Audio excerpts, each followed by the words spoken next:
चतुर्भुजम् प्रसन्नवदनं ध्यायेत् सर्वविघ्नोपशान्तये।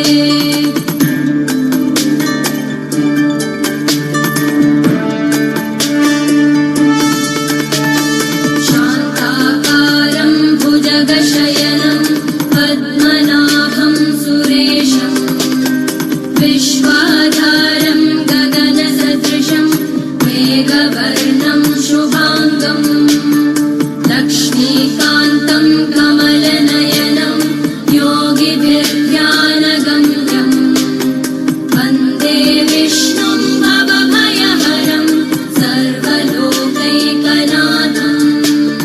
वन्दे विष्णुं भवभयहरं सर्वलोकैकनाथम्।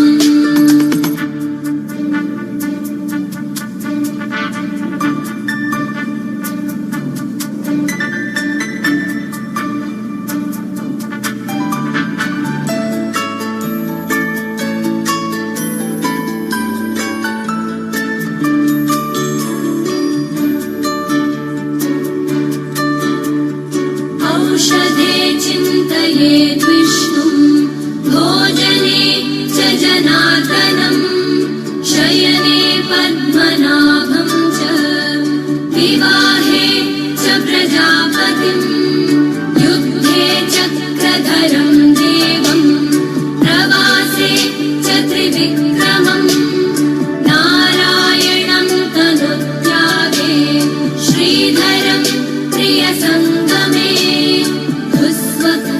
स्मर गोविन्दं सङ्कटे मधुसूदनम् आनने नारसिंहं च पावके जलशायिनं जलमध्ये वराहं च पर्वते रघुनन्दनं गमने वामनं चैव सर्वकार्येषु माधवम् षोडशैतानि नामानि प्रातरुत्थाय यः पठेत् सर्वपापविनिर्मुक्तो विष्णुलोके महीयते सर्वपापविनिर्मुक्तो विष्णुलोके महीयते सर्वपापविनिर्मुक्तो विष्णुलोके महीयते।